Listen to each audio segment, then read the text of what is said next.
اعوذ باللہ من الشیطان الرجیم، بسم اللہ الرحمن الرحیم۔ گندھارا اسٹریٹجک اسٹڈیز کے ایک چیپٹرز میں گندھارا رینیسنس کا ذکر ہے۔ تو گندھارا رینیسنس کی طرف جانے کے لیے کیا کیا مرحلے طے کرنے ضروری تھے اور ان مرحلوں کو کیسے کیسے طے کیا گیا۔ تو گندھارا رینیسنس کا ایک کریکٹر ڈیولپ کیا گیا جو گندھارا کے رینیسنس کا اعلان کرے۔ اعلان کروانے والے کون ہیں یہ فائنڈ آؤٹ کرنا ضروری ہے، نہ کہ اعلان کرنے والا۔ اعلان جس نے کیا اور اس نے کیا کیا مرحلے طے کیے گندھارا کے رینیسنس کے اعلان کرنے تک، یہ ایک پروسیس تھا کہ اس پروسیس کو کس طریقے سے یقینی بنایا جائے تاکہ اس کی ایک پریزنٹیشن ہو، اس کی ایک اس طرح کی پبلک گیدرنگ میں گندھارا کی رینیسنس کا اعلان کروایا جائے تاکہ گندھارا کا ایک کریکٹر سامنے آئے۔ اور گندھارا کا کریکٹر کیا بول رہا ہے، گندھارا کی رینیسنس کا اعلان کرتا ہے تو گندھارا کی رینیسنس کا اعلان کرتے وقت وہ کن کن ورڈز کو استعمال کرتا ہے اور کیا میسج دیتا ہے۔ یہ میسج دینے والے ہم نے سمجھنے ہیں کہ جن لوگوں نے میسج دیا، تو میسج کیا تھا، گندھارا نے میسج کیا دیا گندھارا کی رینیسنس میں، تو وہ اس کو میراث بنایا گیا ہنکوان قوم کی۔ یہ بھی ایک اچیومنٹ ہے کہ ہنکوان قوم کے پاس اس وقت میں ایک میراث کے طور پر کچھ نعرے موجود ہیں، اور وہ نعرے، وہ سلوگنز، وہ میسیجز کیا ہیں، اس کے اوپر جو ہے تو توجہ دینے کی ضرورت ہے۔ تو گندھارا کی جو رینیسنس کی جو ڈیٹ تھی وہ ڈیٹ فکس ہوئی۔ وہ ڈیٹ فکس ہونے میں کن کن لوگوں نے کیا کیا سوچ بچار کی، وہ ایک سٹوری ابھی تک پوشیدہ ہے۔ وہ سٹوری ہم نے سامنے لے کے آنی ہے۔ البتہ یہ دیکھنا ہے کہ گندھارا رینیسنس 14 جنوری 2024 کو اس کا اعلان ہوتا ہے، اور ایک ہنکوان فاؤنڈیشن کے تحت اس کا ایک نظریہ بیان کیا جاتا ہے۔ نظریہ کیا ہونا چاہیے، ہیومن رائٹس کیا ہونے چاہیے، ہیومن رائٹس کی جو ہے تو ایکسٹریم کیا ہے، اس کی اپروچ کیا ہے، اس کو کس طریقے سے یقینی بنایا جائے۔ پاکستان میں ہیومن رائٹس کی وائولیشن ہو رہی ہے یا نہیں ہو رہی، تو پاکستان میں ہیومن رائٹس کو کس طریقے سے یقینی بنایا جائے کہ اس کے اوپر عمل کیا جائے۔ اسی طرح گندھارا رینیسنس کا جو پروسیس تھا 14 جنوری 2024 سے پہلے، وہ اس کی ایک اپنی ہسٹری ہے، اس کا اپنا ایک بیک گراؤنڈ ہے۔ اس بیک گراؤنڈ میں جو کردار ہیں وہ بڑے نمایاں کردار ہیں، لیکن وہ اپنا انٹروڈکشن نہیں کروا سکے یا ان کو انٹروڈیوس کروایا نہیں گیا۔ تو ان کا انٹروڈکشن کیسے کروانا چاہیے، ان کی پرسنالٹیز کا، ان کی سوچ کا، ان کے فکر کا۔ تو وہ تقریباً پشاور کی ینگ جنریشن ہے، اور پاکستان کی ینگ جنریشن میں ان کا شمار ہوتا ہے، اور یہ کس حیثیت کے مالک ہیں، کس حیثیت سے سامنے آ سکتے ہیں، اور ان کے کام کرنے کی صلاحیت کس حد تک بڑھائی جا سکتی ہے، ان کے جذبوں کو کس طریقے سے سنوارا جا سکتا ہے، پروان چڑھایا جا سکتا ہے، تو اس کو بھی سمجھنا ضروری ہے۔ گندھارا رینیسنس پاکستان کے مطلب اور پاکستان کے مرکز کو بھی الگ الگ سے سلوگن دیتی ہے، الگ الگ سے ڈیفائن کرتی ہے، میموریز میں اس کو لانے کی کوشش کرتی ہے، اور پاکستان کی تاریخ میں گندھارا رینیسنس نے ایک سلوگن دیا، پاکستان کا مرکز کیا؟ محمد رسول اللہ صلی اللہ علیہ وآلہ وسلم۔ اب ہم نے اس چیز کو بھی دیکھنا ہے کہ یہ مرکزیت کس حد تک فالو کی جاتی ہے اور اس کو کس طریقے سے سامنے لایا جاتا ہے۔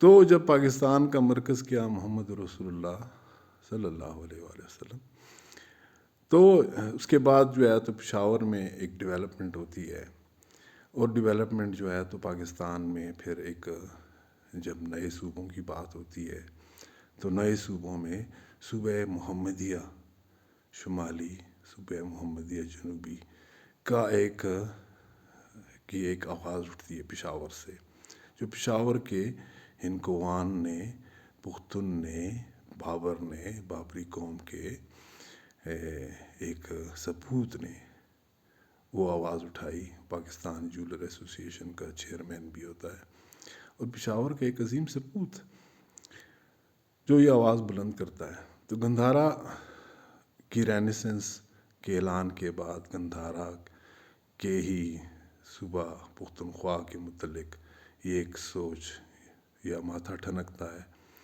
کہ گندھارا کیا کیا ڈیولپ کر سکتی ہے۔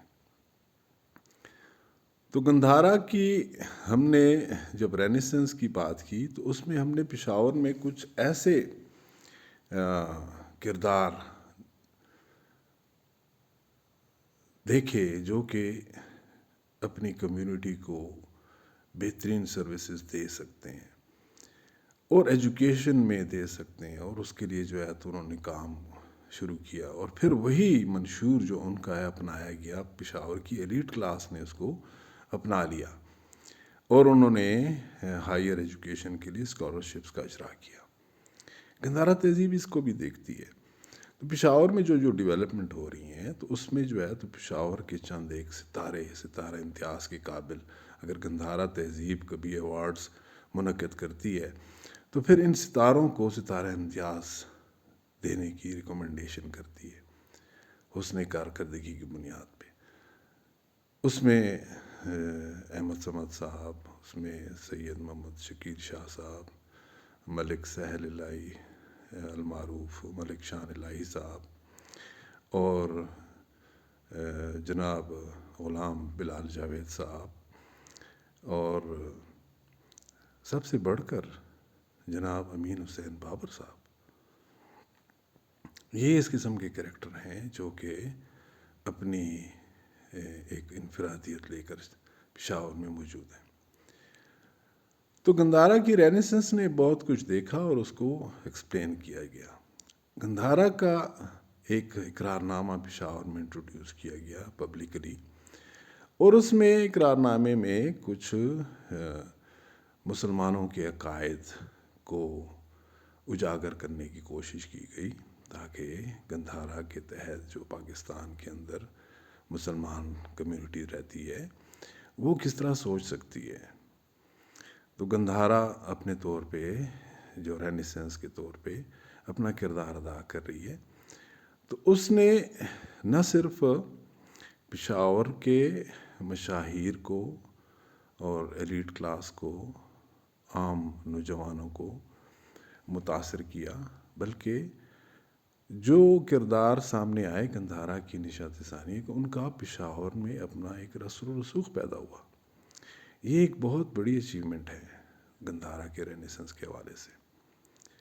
اسی طرح گندھارا کے رینیسنس کے حوالے سے ہم یہ چیز بھی جو ہے تو سمجھتے ہیں، رپورٹ کر رہے ہیں کہ گندھارا کا نام اس وقت گونجنا شروع ہو چکا ہے، اس کی ایک گونج پیدا ہو گئی ہے۔ جب ایکو ایک چیز کی پیدا ہوتی ہے تو وہ ٹکراتی ہے اور واپس آتی ہے، تو 2 مرتبہ سنائی دیتی ہے۔ اب گندھارا ایک گونج کی صورت میں پشاور میں، اسلام آباد میں، اس کا ٹیکسلا میں ایک گونج کی صورت میں موجود ہے گندھارا کی رینیسنس۔ تو گندھارا کی تہذیب کریکٹرائزیشن پہ زیادہ بلیو کرتی ہے کہ آپ کا کریکٹر کیا ہونا چاہیے، آپ کا بیہیویئر کیا ہونا چاہیے، اور آپ کی ایگزسٹنس، آپ کی جو آئیڈینٹی ہے وہ کیا ہونی چاہیے۔ تو آپ اپنی آئیڈینٹی کو سمجھنے کی کوشش کرتے ہیں تو پاکستانیوں کو اپنی آئیڈینٹی پاکستان کا مرکز کیا لا الہ الا اللہ اور پاکستان کا مرکز کیا محمد رسول اللہ صلی اللہ علیہ وآلہ وسلم کے ساتھ جوڑنا ہوگا، علمی طور پہ بھی، ذہنی طور پہ بھی، قلبی طور پہ بھی، روحانی طور پہ البتہ جڑا ہوا ہے الحمدللہ۔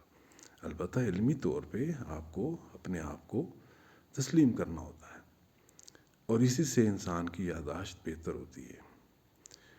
تو گندھارا کی رینیسنس کروانے والوں نے، اعلان کروانے والوں نے جو جو پیغامات پہنچائے ان پیغامات کو سامنے رکھنا چاہیے، اور پیغامات کیسے کیسے پہنچا رہے ہیں، کس کس طریقے سے پہنچائے جا رہے ہیں، تو اس چیز کو سمجھنا چاہیے۔ تو ہم گندھارا کی رینیسنس کو جس طریقے سے پبلکلی انٹروڈیوس کروا رہے ہیں، اسی طرح پاکستان کے دیگر اداروں تک بھی پہنچا رہے ہیں۔ دیگر اداروں میں ہم نے سب سے پہلے گندھارا کے ذریعے پاکستانی مسلمانوں کی توجہ ایک ایسے عظیم ادارے کی طرف دلائی جسے نیشنل رحمت اللہ عالمین و خاتم النبیین اتھارٹی کہتے ہیں۔ اس کے چیئرمین سے لے کر اس کے ڈائریکٹر تک قابل بیوروکریٹس موجود ہیں جو کہ اس چیز کو ساتھ لے کر چل رہے ہیں، نیشنل اتھارٹی۔ تو نیشنل اتھارٹی کو آپ سمجھنا پڑے گا کہ آپ کو نیشنل اتھارٹی کون کیسے انٹروڈیوس کروایا رہا ہے۔ تو یہ اللہ تعالیٰ کی حاکمیت اعلیٰ کے تحت چلنے والے آئین کا ایک حصہ ہے۔ آپ اس میں انسان کی جو تگدو ہے یا کاوشیں ہیں اس کو آپ دیکھیں گے کہ اس کو کس طریقے سے ریکارڈ کیا جاتا ہے۔ انسان کی اپنی قابلیت یا اس کا اپنا ایک تشخص یا اس کا اپنا ایک ذہن، اس کا عقل، فہم، ادراک، سب کچھ اللہ تعالیٰ کی حاکمیت اعلیٰ کے تحت آتا ہے۔